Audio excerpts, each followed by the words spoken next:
Natural history section. There's a big, I guess, mastodon. Paleo-Indian period, 15,000 to 9,000 years ago. You see some arrowheads. Here's a mastodon jawbone. Just as far as the glaciers came down, triangles are volcanoes. A bunch in today's Mexico, some in the far west. You have pre-Cambrian times up to the Paleozoic, Mesozoic, and Cenozoic. Pre-Cambrian.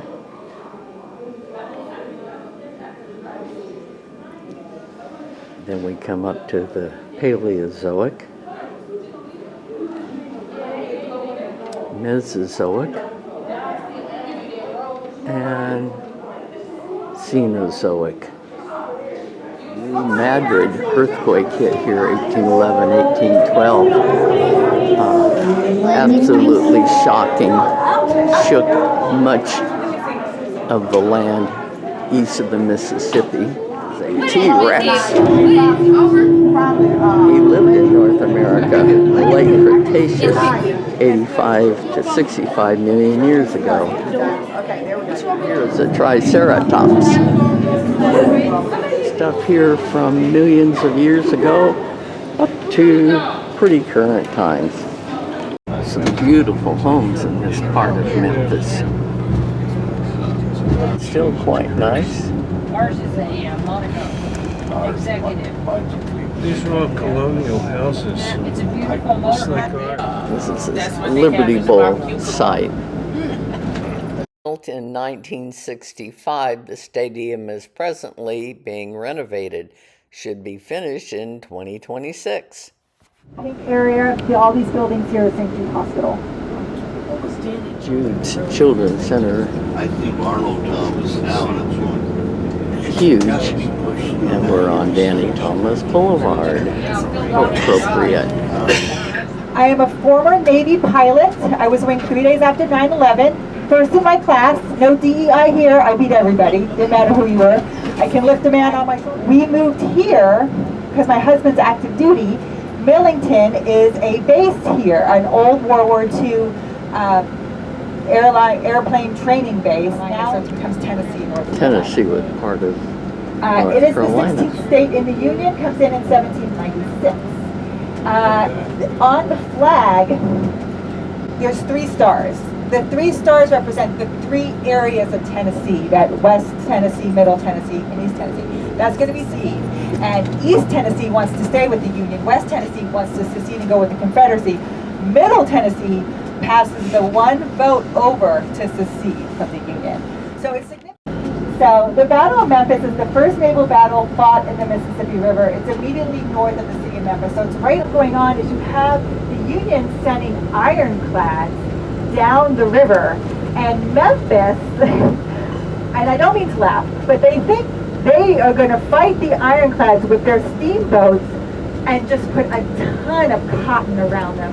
And if we just sandwich all this cotton around our boats, they're going to be able to bounce off those cannonballs, and we're going to be able to bounce. And the battle lasts not even 2 hours, because no, the minute the artillery hits the cotton, it bursts into flames. It starts to, the ships are sunk pretty easily, and the city is taken over pretty quickly by the Union. So 18, and it's Union held for the rest of the Civil War. 18. Visitor Center, we have this big statue of Elvis. This is a statue of B.B. King.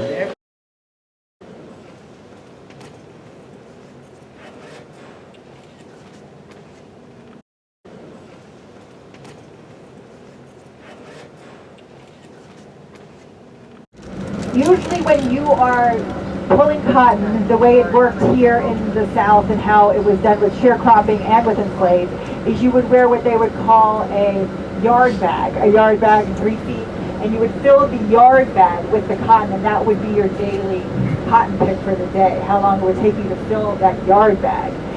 Once cotton is ginned, It's taken to a place where it's out, and then it's packed into bales. And then when you go to a cotton exchange like this one, they are going to grade the cotton based on color, based on consistency, based on the fibers, how strong they are. And so when your cotton gets a certain grade, that's how it's traded on the market here, based on how much and the grade. The Cotton Exchange. Here's a Western Union office.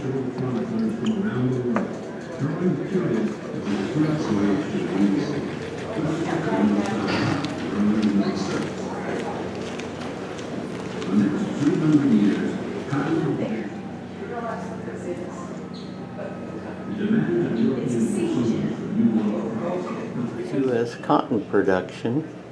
You can see a whole lot here in the upper Mississippi, over here in Texas, and then into Arizona and the Central Valley of California.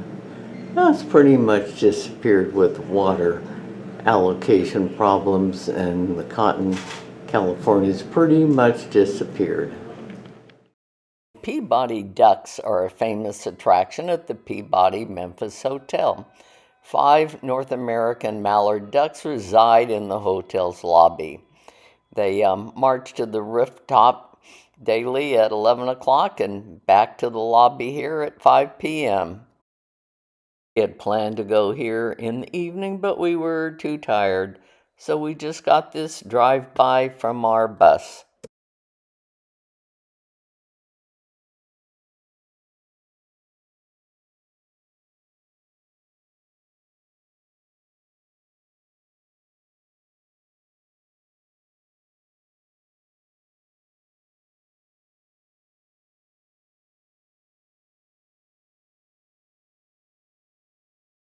This is the Lorraine Motel in Memphis, where Martin Luther King Jr. was assassinated. The complex has been turned into the National Civil Rights Museum.